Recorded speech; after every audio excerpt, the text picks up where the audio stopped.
que eu vejo é assim, tem muito a ver com os miúdos. Ou seja, os miúdos são focados, se estudam, se têm apoio em casa, se não sei o que é uma coisa. Agora, só a escola, miúdos mais perdidos, que tenham menos suporte, aquilo...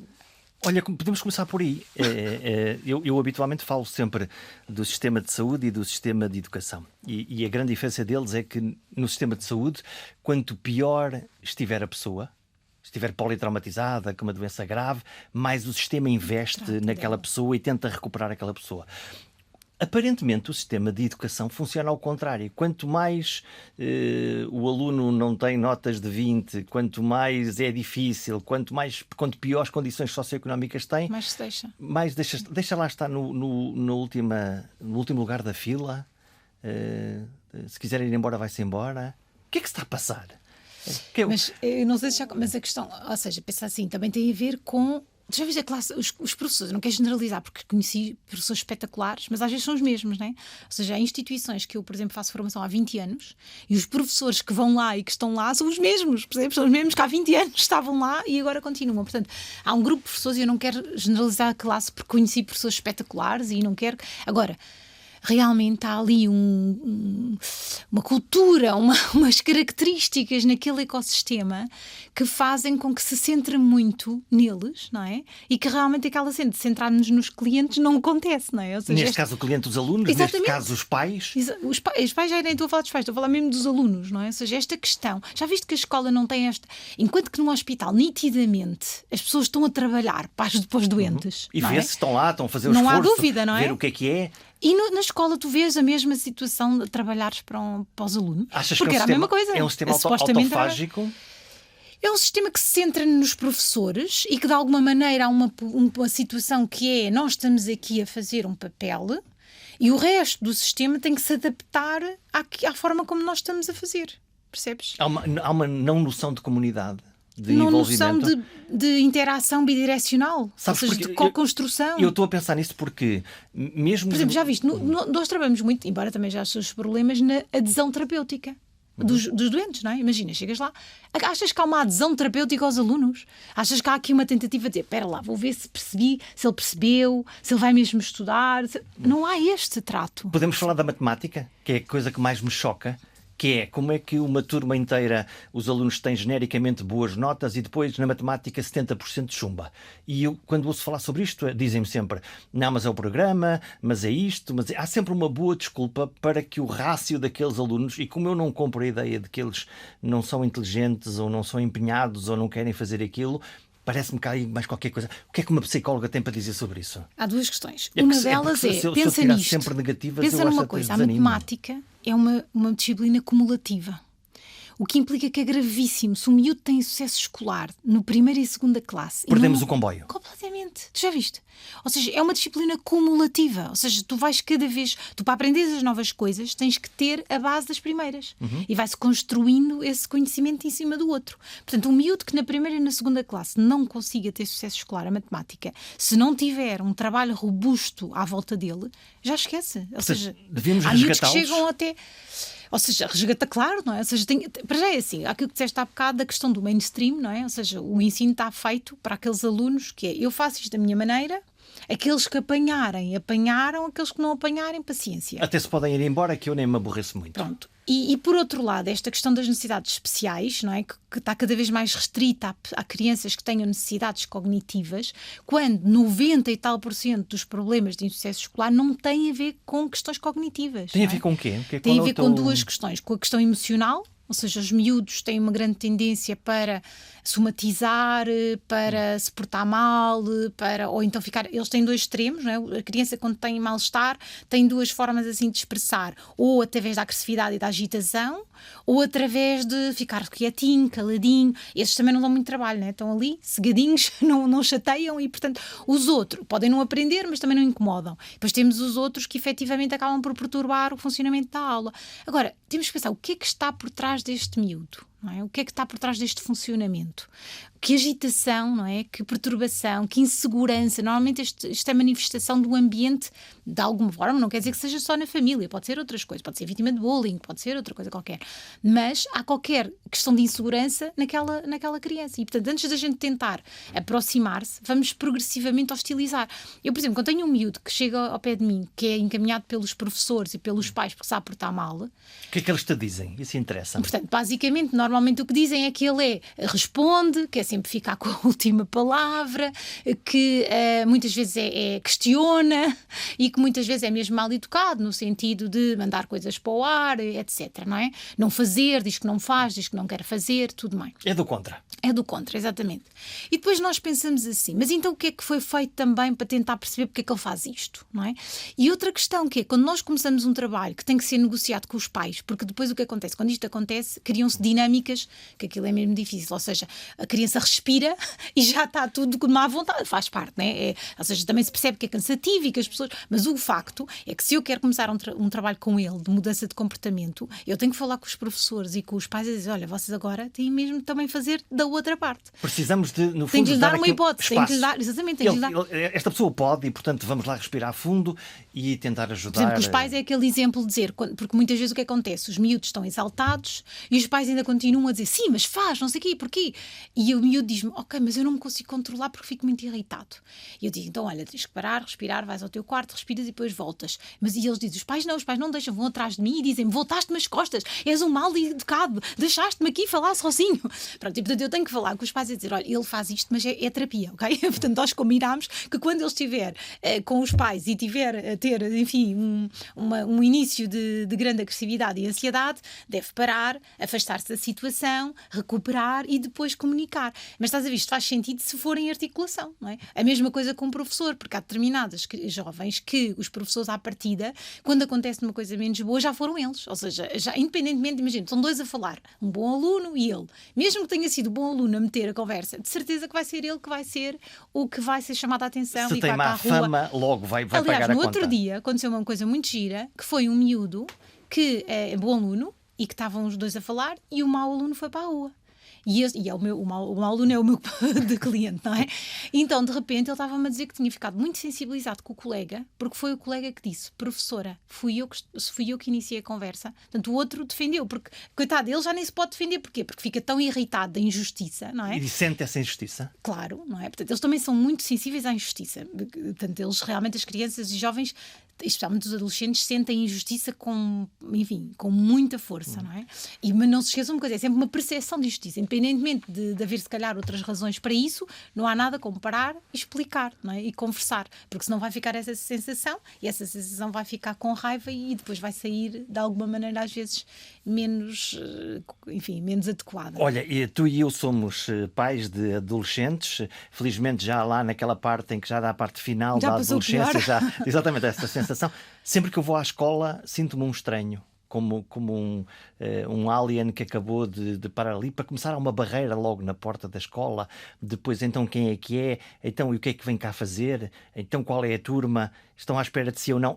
Não há ali um acolhimento? É a minha sensação sempre que lá vou bater à porta. Isto também é muito diverso de escola para escola. Achas que as pessoas fazem a diferença, obviamente? As pessoas fazem a diferença. Por exemplo, eu tenho 2 filhos jovens em 2 escolas diferentes, em 2 escolas públicas diferentes. De propósito? Não, por acaso foi ter a ver com eles e com os amigos e aquelas coisas, não é? Então, há uma escola em que eu faço parte da associação de pais, em que eu tenho um núcleo de saúde e, portanto, colaboro com o núcleo de saúde e que realmente conseguimos fazer um trabalho, um grupo de mães, uma mais para a educação, uma mais para as artes, outra mais para... São quase mães, mas pronto, são quase mães, não é? E acabamos por fazer aqui um trabalho, de trazer convidados, fazer palestras, fazer articulações. Isso é um luxo. Sim, e é uma escola pública, portanto todas as pessoas poderão fazer e, por exemplo, fazer protocolos com IPSS, por exemplo, que têm psicólogo para poder dar atendimento aos jovens, a fazer, por exemplo, protocolos com as universidades da zona para, por exemplo, às vezes os gabinetes ou os cursos de psicologia ou de educação poderem fazer articulação com as escolas e termos projetos conjuntos. Portanto, é possível e haver esta integração. E a outra? A outra escola acaba por haver aqui menos integração, mas também por duas razões. Também pela própria filha, que acaba por não gostar tanto, porque isto depois também tem a ver com as características dos próprios filhos. Ou seja, há Portanto, filhos... a tua filha não está mais virada para essas coisas. Exatamente, enquanto Resiste. enquanto que o rapaz diz que eu posso ir à vontade à escola dele e fazer as ações lá, e eu pergunto-lhe sempre antes, porque não quero invadir também o espaço dele e ele sente-se super confortável. No caso, por exemplo, da filha, ela diz: mas se vieres tem que vir outra pessoa da tua equipa, não venhas tu, não é? Pronto, e portanto eu também respeito, acho que é importante também percebermos, mas por exemplo, tenho um trato também fácil e de abertura, mas menos presente, mas um bocado por causa disso, porque também questionei aos meus filhos como é que eles se sentem mais confortáveis, até que ponto é que isso é favorável para eles e é benéfico, eles sentem isso como positivo. Tento sempre ir às reuniões de pais, é algo que eu sei que é difícil e que às vezes temos que fazer aqui uma série de ginásticas para ir, mas de alguma forma também é importante até para os professores. Os professores sentirem saberem quem é que nós somos, sabermos que somos os pais daquele aluno, que estamos preocupados, e isso acaba por também ajudar-nos, quando existem outras situações mais complexas, podermos intervir e podermos também... Outra coisa é que também exerço muito essa questão, que é quando há uma coisa que não está bem, educadamente e diplomaticamente vou lá dizer. E, por exemplo, já tive uma situação de bullying, por exemplo, com um deles, e quando cheguei à escola para buscar, tinha acontecido uma situação mesmo muito complicada e eu não saí dali enquanto não tentei falar com a direção. E, portanto, fui à direção, falei com a direção, expus a situação e disse: o que é que vocês estão a pensar fazer em relação a esta situação? Porque senão amanhã não consigo trazer o meu filho ou a minha filha para as aulas. E muitas vezes a escola tenta dizer: mas não podemos fazer nada, só que tiveram azar, porque eu, como trabalho na área e trabalho também com comissões de proteção de crianças, insistente, imagino. E disse: não, mas olha, eu sei, pode fazer isto, pode fazer aquilo, pode fazer aquilo outro, etc. Está aqui o menu, está exatamente, aqui umas portanto, possibilidades. como é que é? E, efetivamente, só que a questão é esta. E os pais que são menos empoderados, não é? E os pais que se calhar não têm conhecimento de tudo aquilo que se pode fazer. Portanto, temos que realmente... devia de haver procedimentos muito mais claros e universais para não depender de uma escola, da qualidade de uma escola, de um diretor ou de um professor que seja mais ou menos envolvido, nós conseguirmos resolver os problemas. Olha, eu quando estávamos a preparar esta nossa conversa, pensei muito sobre, aliás, falamos sobre relações de trabalho, por um lado, os pais, e já vamos falar sobre isso, e os jovens. O que é que o está a angustiar? Porque eu estou a olhar para esta geração e aquela ideia de que há uma barreira geracional, provavelmente acontece mesmo, não é um mito. O que é que o está a angustiar? É assim, eu acho que se formos a pensar bem, há barreiras geracionais entre estas várias gerações, não é? Se nós formos a pensar nas nossas relações com os nossos pais e com os nossos avós, sempre existiu aqui algo que nós compreendemos e que se calhar eles não compreendem e vice-versa. Mas estes falam muito pouco, ou é impressão minha? Depende. Eu, por exemplo... Ou falam à sua maneira? Falam à sua maneira. Nós não podemos dizer... Portanto, isto significa que nós ouvimos muito pouco. É a alternativa. Isso é uma questão fundamental. Então vamos lá pensar. Isto deve começar do princípio. Não é? No princípio era o verbo. No princípio, exatamente. No princípio as crianças nasceram e dizemos: meu Deus, e agora o que é que eu faço com isto? Depois eles crescem, a gente dá-lhes comidinha, eles desenvolvem-se, vão para a escola. Depois ficam adolescentes. E aí sim as coisas reorganizam-se, até porque os adolescentes se recriam e em parte recriam-se contra nós também, não é? Quer dizer, é uma maneira de recriar a sua individualidade. A sua identidade. Como é que é? O que é que nós fazemos? Eu, para já, vou já aqui dizer que eu sou defensora de que deveria de haver o psicólogo de desenvolvimento ou o psicólogo de família. Porquê? Porque nós estudamos na escola, na universidade, as etapas do desenvolvimento. Então, nós já sabemos, a priori, o que é que, de um modo universal, vai acontecer quando se nasce, vai acontecer aos 2 anos, vai acontecer aos 5, vai acontecer aos 8, vai acontecer aos 10. Diabo, mas eu não sei como é que Pronto. é. Ajudas-me? Então, exato. Portanto, eu penso que deveria de haver uma literacia parental em que nós, antes de cada etapa do desenvolvimento, começando na gravidez, ou seja, no pré-parto, falarmos um bocadinho. Olha, então é assim, normalmente esta nova etapa vai ter estes desafios, vai acontecer isto, vai acontecer aquilo, normalmente para o casal vai haver estes desafios, etc. Normalmente as melhores formas de gerir isto será assim, será assado, é natural que tenha estas dificuldades, estás a ver? E nós fazermos isto. Depois, quando chega, por exemplo, os 2 anos é uma coisa giríssima, que é, as crianças, está nos livros, que aos 2 anos aprendem a dizer não. Ok. Então, de repente, dizem não. E às vezes a com muita tudo. força. Não, mas tem que ser, é a tarefa delas. Portanto, ela está lá nos livros a dizer que elas. Está no manual. Está no manual. Aos 2 anos diz que não. Porquê? Porque ganha uma consciência diferente, não é? De que, espera lá, eu não sou os meus pais. Eu posso. Eu não preciso de fazer tudo aquilo que eles me dizem. Então, começam a achar piada a isso, não é? Então, o que acontece? Imagina aquela imagem, que de certeza tendo filhos te lembras, que é eles estarem a fazer um disparate e estarem a olhar para os pais com um ar irónico. O desafio. Para ver como é que é a reação. Mas eles estão a aprender. Estão a testar-nos. Estão a testar, mas não é testar por mal. É testar como um papel do seu desenvolvimento. Portanto, estão a testar o mundo, no fundo. Exatamente. Nós somos perceber... apenas as pessoas que lá estavam naquele momento. Exatamente. E eles estão a experimentar a ver se conseguem fazer. Então, o que é que acontece? Claro que eles muitas vezes estão a fazer um disparate. E nós não precisamos deixar que eles façam os disparates, porque também não podemos ser permissivos. Mas o que é que não podemos pensar? Que é o que muitos pais me dizem. Pois, se ele está a fazer isto aos 2 anos, imagina quando for mais crescido, ninguém lhe põe a mão em cima. Ele está-me a desrespeitar. Ele está a gozar comigo. Não, nada disso é verdade, não é? É verdade que a gente pode chegar lá e dizer, olha, isto não se faz. Não ponhas os dedos na fechadura, ou na ficha métrica. Outra coisa gira que às vezes fazem é ligar e desligar o comando da televisão. Só para nos chatearem. Só para nos chatearem. Mas eles estão a ver como é que é, o que é que a gente faz, como é que a gente reage. E que se a gente chegar lá aos berros, a gritar, a tirar-lhe as coisas violentamente ou dar-lhe uma palmada, não vai correr bem. Porquê? Porque ele, coitado, vai ficar assustado. Não vai perceber o que é que fez de mal, não é? Então, nós podemos chegar com calma, dizer que não é para fazer e depois distraí-lo com outra atividade, porque com 2 anos também não vai ser com grandes elaborações que a gente vai conseguir, e distraí-lo e levá-lo, ele de passar 2 segundos já não se lembra daquilo. Já agora, portanto, podemos parar aqui nos 2 anos, que é a palmada no rabo, tabu. Aceitável, completamente inaceitável, esqueçam lá isso. É assim, eu não Fala-se posso... muito pouco sobre isto, assim, não é? eu, na minha percepção, já agora não podemos é aplicar necessário. as outras coisas, Ou que seja, é gritar. Ou seja, não é necessário. Ou seja, nós conseguimos transmitir, porque no fundo pensa assim, o que é que nós queremos com o filho? É ajudá-lo a crescer, a construir. Um filho é um processo, é algo que está em processo de construção. Então nós não devemos ver a coisa um bocado mais a médio e longo prazo e não são para resolver aquela situação concreta do aqui e do agora.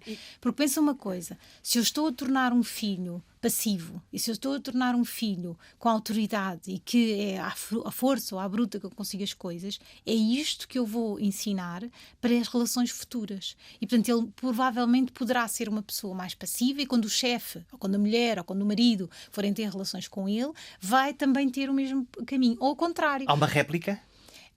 Não é uma réplica, mas há uma tendência para nós replicarmos os comportamentos o que aprendidos. aprendemos. Exatamente. E, portanto, os modelos que nós vamos ter vão-nos servir especialmente como resposta automática. Ou seja, por exemplo, isto é um exemplo muito crasso, que é quando os pais, por exemplo, as crianças, os pais batiam nas crianças e essas crianças, quando crescem, dizem, eu nunca vou bater no meu filho. E muitas vezes, quando estão naquela altura em que toda a gente que é pai também sabe, não é? Salta a em que tampa. aquilo já está mesmo na loucura, a primeira resposta que vem é bater. Não quer dizer que... Pois há pais que conseguem se regular. Porque não há uma é? espécie de programação que ficou lá Porque dentro da é cabeça. chamada a resposta automática, que é aquilo que nos vem sem sequer haver grande elaboração cognitiva. É tumba, não é? É aquela coisa que é a primeira coisa. Por isso mesmo, é que, por exemplo, digo já aos pais que realmente tiveram este tipo de comportamentos quando eram mais novos, Tenham atenção. tenham mais cuidado, não é? Comecem a elaborar um bocadinho mais que eu, quando tenho um filho que me está a irritar, eu tenho que fazer zen, tenho que ter calma porque tenho maior predisposição para ter esta reação. Não quer dizer que vou ter, porque há muitos pais que não replicam esse comportamento, mas no fundo há aqui a primeira tendência para o fazer. Não é? Olha, e agora eu quero ir aos 2 anos, aos 5 anos, aos 12 anos, eu quero ir por aqui acima, mas a outra coisa que é projetar naquela criança, naquele filho, que ele vai fazer aquilo tudo que nós não conseguimos fazer ou que sonhamos. Aquele vai ser o Cristiano Ronaldo, aquele vai ser o licenciado porque na família o pai ou a mãe não conseguiu ser. Isso é um peso tremendo, não é? Acontece. E é isso que eu também estava a tentar dizer, que é o que é que acontece antes da adolescência. Antes da adolescência, a criança, quase a grande parte da influência na sua forma de ser, nos seus comportamentos, nos seus hábitos, é dos cuidadores primários, que normalmente são os pais, mas também podem ser outras pessoas. Até que idade? Não é?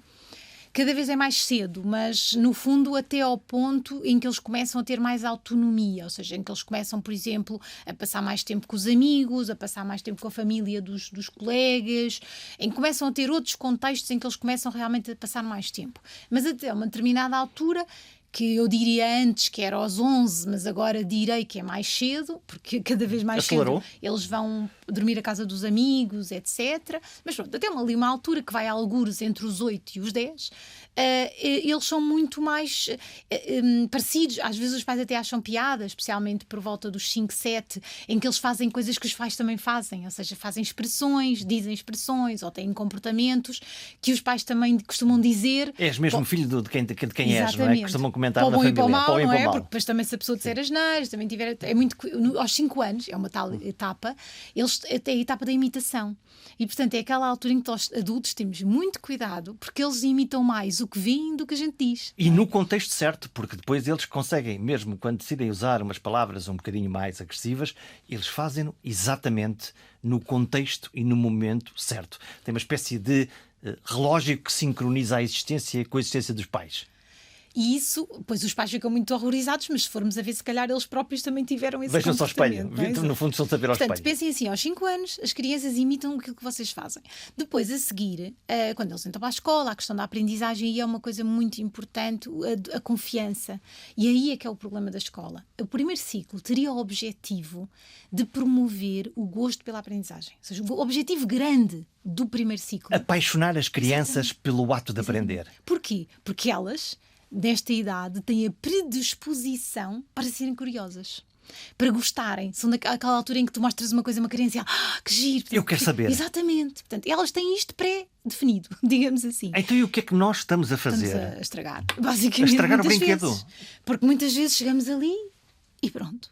E a criança, em vez de desenvolver a sua curiosidade pela aprendizagem, etc., coitada, vai ficando cada vez Em menos. vez de florescer, em vez de, lá está, alimentar-se ela própria dessa curiosidade infinita que as crianças têm, estamos a transformá-los em robôs? O que acontece é que há crianças que acabam por conseguir ser mais normativas e, portanto... Isso quer dizer o quê?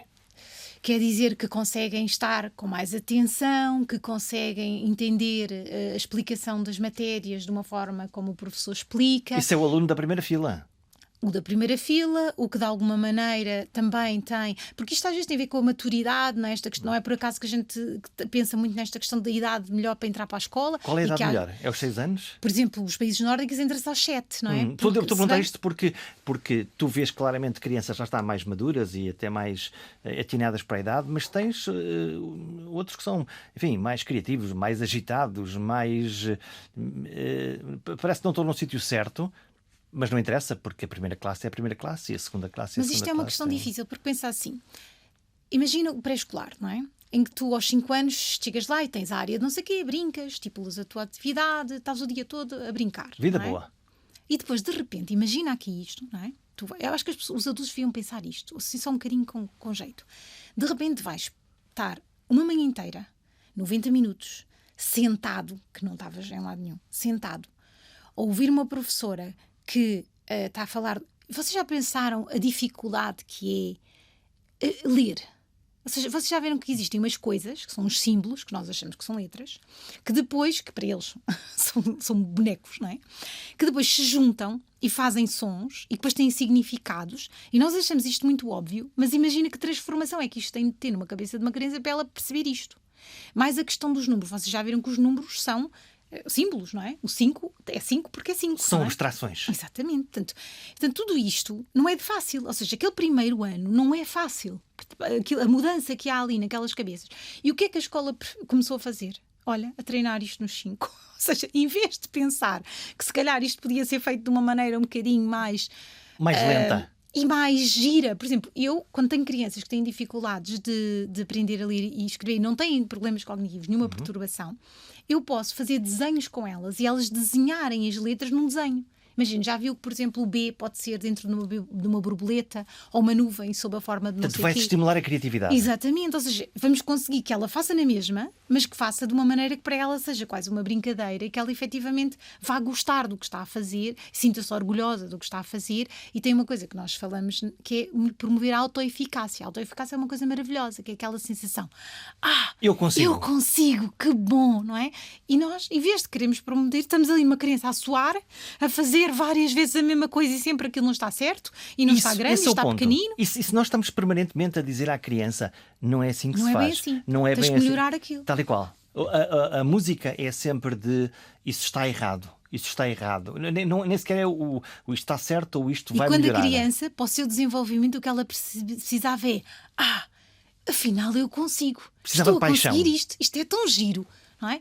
E, portanto, elas estão predispostas para isso. Portanto, eu não sei, é algo que enquanto que as outras coisas estão a evoluir imenso, a educação não está. Ou seja, eu no outro dia estava numa formação e tinha uma professora dos seus 50 anos, professora de História, e estávamos a falar sobre isto. E ela, muito genuinamente, disse: pois, realmente, eu dou aulas de História iguais, como eu tinha aulas de História. A ler o livro. Imaginem hoje, para os miúdos tecnológicos que nós temos hoje, para a rapidez da informação que eles têm, imagina o que é o alucínio de estar a ouvir um professor a pegar num manual e a ler esse manual. Uma grande chatice. Olha, lembro-me de uma história paralela já agora, porque apanhei um dia um professor de filosofia que estava no último ano da sua carreira e que dizia, chamavam no corredor, o Sócrates, e portanto ele disse: o meu nome é Sócrates, quem não quiser vir às aulas não vem, isto não interessa nada, é só para nos divertirmos todos, vou falar-vos da história dos filósofos, escusado será dizer que foram aulas extraordinárias, e no último teste a pergunta era: diz-me tudo aquilo que eu podia estar a fazer e não a aprender nesta disciplina. Fala-me da tua filosofia. E isso foi um momento extraordinário, porque obviamente todos lemos aquela filosofia e aquela maneira de estar. Estou a pensar e preocupado com as crianças que tiveram o azar dos távoras de entrar na escola primária a quando da pandemia.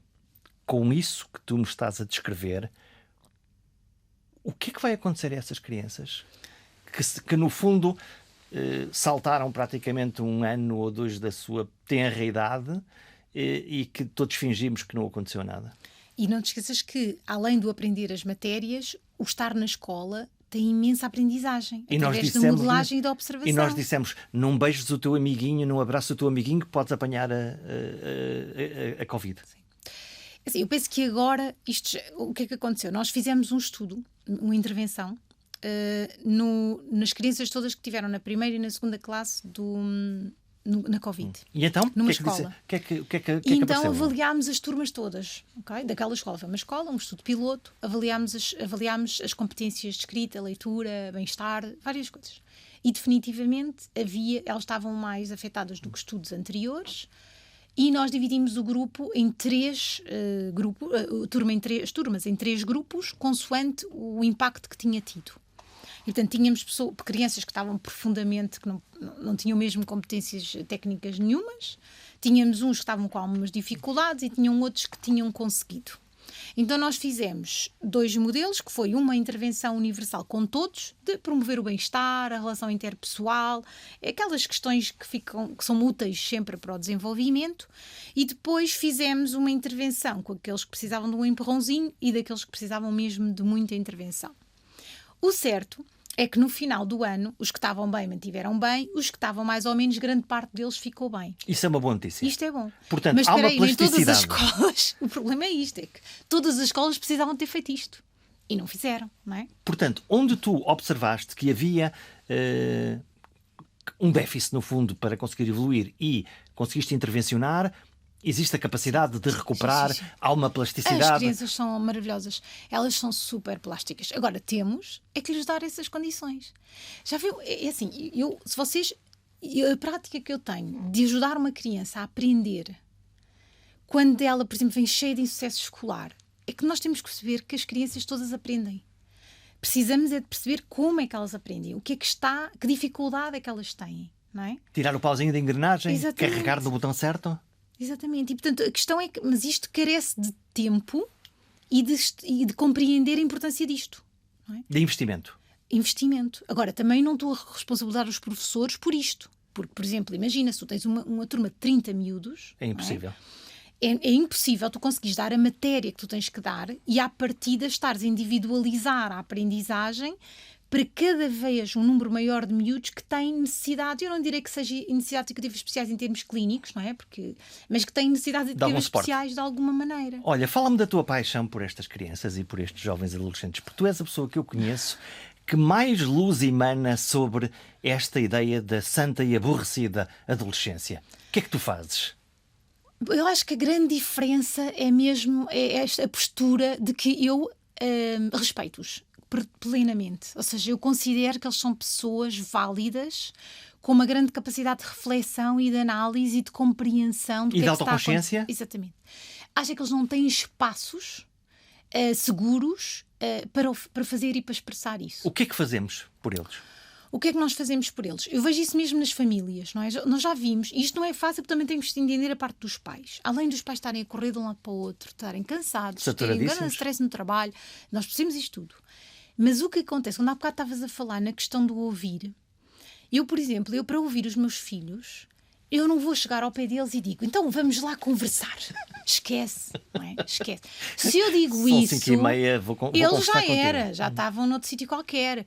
Ou então eu abrir a porta, então como é que correu o dia? Olha, agora estou a fazer isto. Ou seja, não. Então, faz ao contrário? é ao contrário. Eu ficas faço duas coisas. Aproveito os momentos informais. Por exemplo, no caminho para a escola, não é? Não sei o quê, não sei o que mais, podíamos combinar que não levávamos os fones, não é? Porque isto depois é... Vamos combinar, este bocadinho estamos aqui, vamos sem fones. Não ficas aí a ouvir a tua música e vamos dizer qualquer coisa. E, portanto, por exemplo, mas isto funciona com um. Por exemplo, com um, a grande parte daquilo que a gente vai falando é muitas vezes no caminho para os sítios. E, portanto, aproveitamos aqueles momentos para ir conversando, eu saber como é que as coisas estão, sondando, fazendo ali uma supervisão, à distância, como é que a coisa está, não sei o quê. Com outro é o do género. O que eu comecei a notar é que de vez em quando eu estava, por exemplo, na cozinha a fazer a refeição, ou estava na sala, aparecia, sentava-se e blá blá blá blá blá blá, e eu disse, vou aproveitar, não é? E, portanto, continuava a fazer as minhas coisas, ia ouvindo, perguntando, e até agora começaram a ser as conversas de cozinha, porque de alguma maneira são momentos em que a pessoa quer, o filho quer, ou a filha, não é? Aproxima-se. Agora, o que é importante? Nós estarmos disponíveis, não é? Porque também não é fácil. Houve vezes que eu tive que pensar, Tânia, calma. Agora é importante parares aquilo que estás a fazer. Já lá vamos à comida? Já lá vamos à comida, ou já lá vamos a não sei o quê, porque agora eu vou aproveitar para estar aqui. Porque é um momento que a pessoa achou que era interessante. E, portanto, eu acho que é isto, é nós tentarmos, de alguma forma, conseguir encontrarmos momentos em que não sejam impostos, não é? Mas que eles sintam à vontade. Outra coisa é o não julgamento. Ou seja, se um filho nos diz, sabes, ontem fui beber uma cerveja com os amigos. Que horror! Foste beber uma cerveja com os amigos. Desgraça. E estás às aulas. E agora desceste a matemática. E vais ter negativa. E vais chumbar o ano. Vais ficar de castigo. E os pais fazem isso. Pois. Olha, eu agora vi-me um bocadinho nisso. Às vezes fico com essa sensação. Então estão a ver o filme? Ou seja, se tu não te portas bem, então vais ter uma pena. E não é só isso, a catadupa, não é? Ou seja, vai piorar. De repente, já por não ele te ter dizer ido, nada. Exatamente. Pois, não é? Ou seja, como é que eu vou estar a dizer isto? Que se calhar até estava a partilhar porque fiquei mal disposto, ou porque para tentar perceber o que é que os pais acham sobre o assunto, e de repente leva àquilo, nunca mais digo nada disto. Não é confiável, é melhor não lhe dizer nada. E depois começam a esconder, não é? Ou seja, em vez de, por exemplo, vão beber uma cerveja e não dizem, ou depois bebem 3 e não dizem. E depois dizem que, ou então andam com sumos que de lá no fundo têm andam álcool. A fingir. Portanto, é assim, os pais, é muito difícil.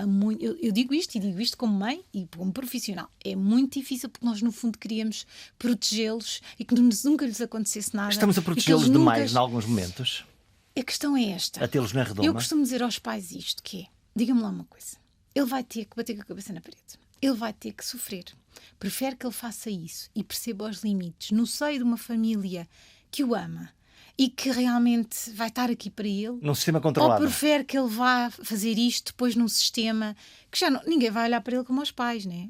É difícil. E portanto, num sistema, imagina, não é? Por exemplo, se ele não vai aprender estas questões de regulação, vai depois fazer isso com outras pessoas, com os professores, com a entidade empregadora, com a namorada, com o namorado. Portanto, se calhar é importante irmos treinando, porque no fundo a família é também um contexto de treino, não é? E deixar andar até ver. Não é ou seja, isso não é que há aqui uma diferença que é. Qual é o tamanho da corda, dessa rédea? É difícil. Para mim, como mãe, as coisas mais difíceis que eu tive na vida foi o limite entre a permissividade e os limites. É muito difícil. Mas uma coisa é certa, o que eu tenho feito é que digo sempre. Ou seja, por exemplo, se o filho fala de uma forma mais incorreta, eu digo, não grito, não berro, não ponho de castigo, não faço nada. Mas digo, olha, não gostei da forma como falaste. Podias ter falado assim. Estás a ver? Ou seja, percebo que estás irritado, mas tens que perceber quando estás irritado. Porque ele depois diz assim, mas eu estou irritado. Ok, está bem, mas tens que perceber quando estás irritado, não podes falar assim com as outras pessoas. Não é? Pronto. E portanto, no fundo, temos uma conversa honesta sobre o assunto. Não é uma questão dele gritar e eu ficar calada. Não é uma questão dele gritar e eu tirar-lhe uma semana o telemóvel. É uma questão de eu informar que realmente aquele comportamento não foi adequado, que havia alternativas para aquele comportamento. Agora, obviamente que o pai tem que estar muito zen a perceber que isto é importante, porque depois já viram que isto depois muitos pais vão identificar as dinâmicas disfuncionais, que é, a certa altura, cada vez que há uma interação é para discutir, cada vez que há uma interação é para dar ordens, cada vez para dar, estás a ver? Ou seja, a certa altura, há uma altura em que os pais têm que perceber assim, nós não vamos conseguir ir a todas. O filho não vai ser literalmente aquilo que eu gostava que ele fosse ou a idealização que eu tenho de filho.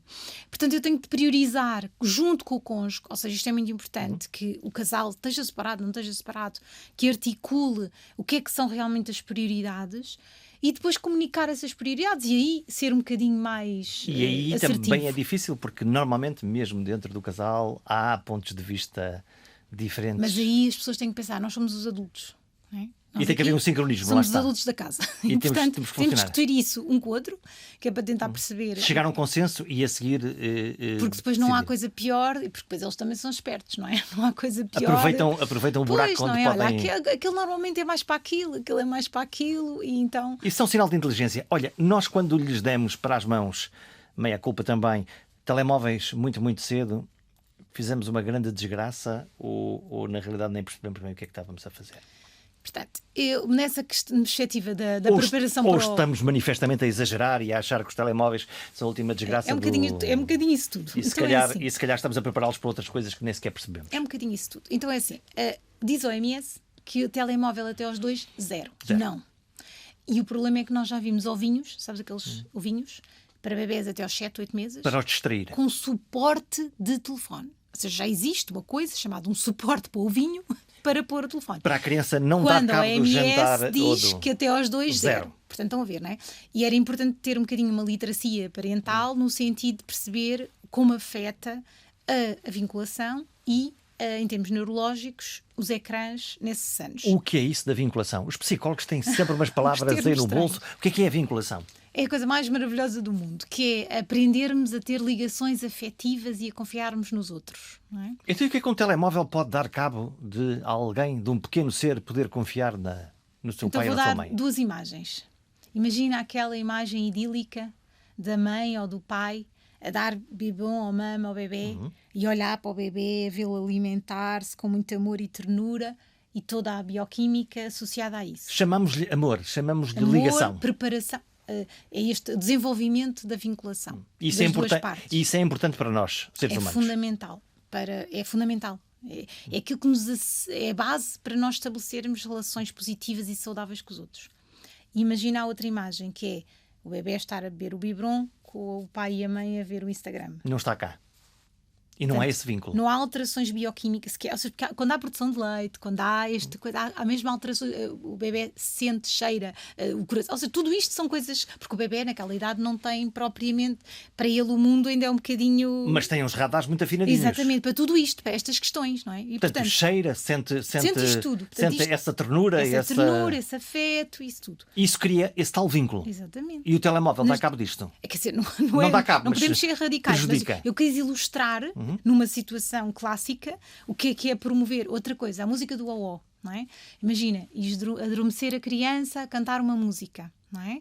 Que, por exemplo, eu já fazia isso até na gravidez, ou seja, quando eu estava grávida já cantava uma música para depois, quando eles fossem bebés, poder cantar para eles adormecerem. Agora não, agora põe-se um telefone, o telefone toca a música e põe já está Spotify. Percebem? Estão a ver a diferença disto? Portanto, é um facto que atrapalha a vinculação, não é? E pode afetar este vínculo. E esta vinculação é bidirecional, ou seja, é da criança para os pais, mas é dos pais para a criança. Ou seja, como é que nós, quantas vezes os pais já não imaginaram o que é que fariam com uma criança que está, por exemplo, a berrar, a portar-se mal, e dizem, mas como é que eu adoro este ser e continuo aqui com este ser? É a vinculação. É o vínculo. Exatamente. É este vínculo afetivo que se estabeleceu. E, portanto, tudo isto vai acabar por... Ainda não temos estudos, porque isto ainda foi há pouco tempo, não é? Então, Portanto, o contrário disto, se alguém não tiver vinculação, por um lado podemos ter crianças que são adultos que não querem saber, não desenvolvem empatia por outros seres humanos. normalmente não existe uma coisa que é não vinculação. Existem tipos de vinculação. E, por exemplo, existe a vinculação insegura, ou seja, no fundo, há a vinculação saudável e depois existe a vinculação não saudável, digamos assim. E, por exemplo, o que é que acontece a uma vinculação não saudável? Por exemplo, das piores é a insegura, que é os pais estarem e não estarem. Por exemplo, imagina, a função básica de um bebê nestes primeiros anos é a segurança básica.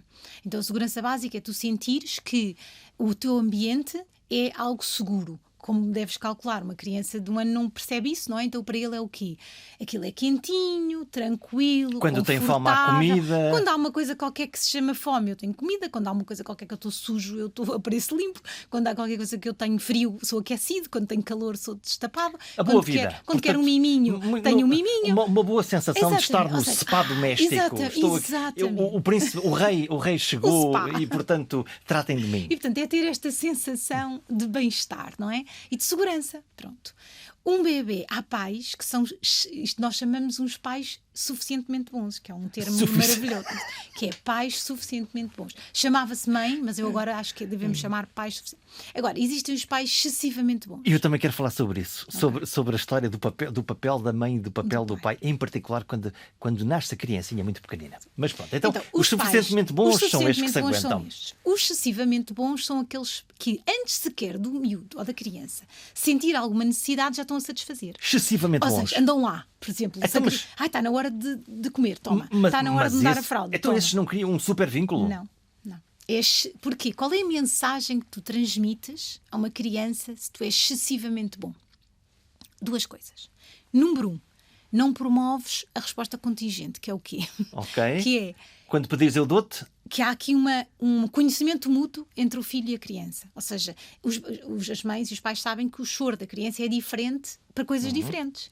Mas a primeira fase é sempre igual. Não é? Sim, mas depois nós começamos a aprender, tal e qual. Se é angustiado, se é de dor, do que é que é. E, portanto, eu preciso deixar chorar, não é preciso deixar chorar horas, um bocadito, que é para ele conseguir perceber, conseguir identificar desconfortos e conseguir comunicar esses desconfortos. E eu aprender e responder, não é? Porque senão ele não vai a perceber o que é desconfortos, portanto, nunca vai perceber o que é um problema, não é? E por outro lado vai ganhar menos competências de me comunicar aquilo que precisa. E portanto, mais tendência vai fazer birras, mais tendência vai depois ter dificuldades de comunicação, de regulação emocional e essas coisas mesmo que todas. seja por motivos fúteis ou que não queira fazer, mas vai fazê-lo. Ou seja, porquê? Porque ele não aprende a fazer isto, não vai aprendendo tão bem a comunicar as suas necessidades de uma maneira mais adequada. E os pais não vão saber a resposta de uma maneira mais adequada. Eu vou dar o exemplo disto. Imagina, a criança está a berrar e eu dou-lhe um telefone. Então o que é que acontece? A aprendizagem para os pais de que quando ele chora, seja do que for, eu dou-lhe um telefone, e a criança cada vez que estou desconfortável, tenho um telefone e fico bem. O que é que acontece? O leque de repertório, nós temos uma coisa chamada o repertório da criança. Portanto, o repertório da criança fica limitado. Porquê? Porque, basicamente, eu choro e tenho um telefone. E os pais, em vez de eu também aprender a distrair, a regular, a compreender, também dou-lhe o telefone e não tenho que desenvolver repertório. Portanto, estão a ver? As coisas ficam um bocadinho mais limitadas. Ficam mais binários, ficam mais monocórdicos. E, no fundo, depois um dia, quando não há um telefone, como é que é? Depois ninguém consegue regular ninguém, né? Nem eles conseguem regular. Então vamos lá ao termostato. O termostato número 1, quando está na posição de pais suficientemente bons, não sei porquê, mas essa expressão parece-me... giríssima. A segunda é em excesso. O excesso não é bom. Também temos a segunda hipótese. E qual é a terceira hipótese? Há 2 terceiras hipóteses. A terceira e a quarta. Há os pais negligentes, que é aqueles, bem, a criança pode berrar e coisas que não satisfazem. Portanto, a criança vai ficar a achar que o ambiente é inseguro, não é? E depois há uns que não são nada bons para a saúde mental, que são os ambivalentes.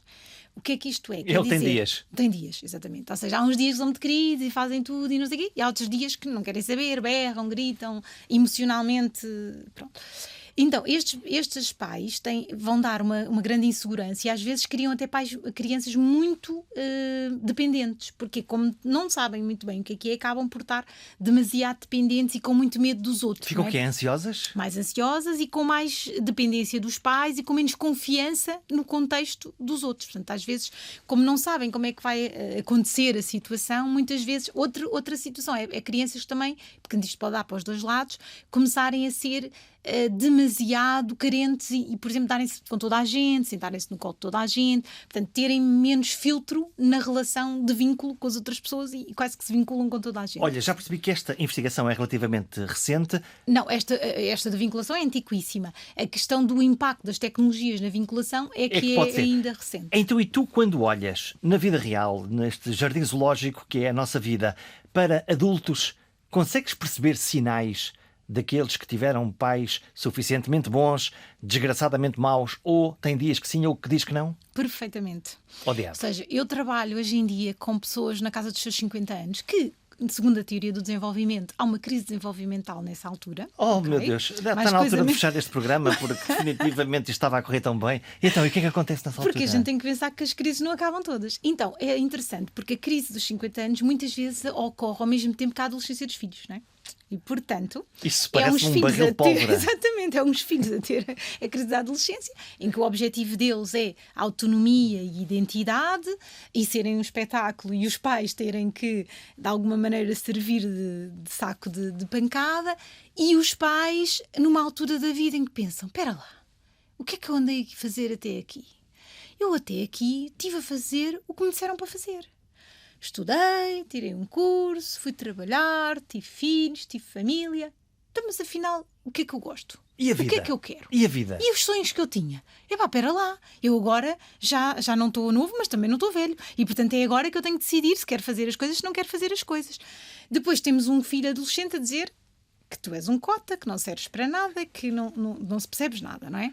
Depois o casal, se sobreviveu até aqui, muitas vezes olha para o outro e diz, quem é este que está aqui, não é? Ou seja, porque é tão fácil passares 20 anos a ir pôr ao karaté, ao ténis, a pescar, à natação. A vida distrai-nos. E o casal esqueceu que era um casal, não é? E que tinha que ter uns fins de semana para namorar, e que tinha que ter uns dias para ir jantar fora, e que tinha que ter as suas rotinas de tomar pequeno almoço, que se esqueceu que também precisa de ser um casal, enfim, com todas as suas componentes amorosas e sexuais de um casal.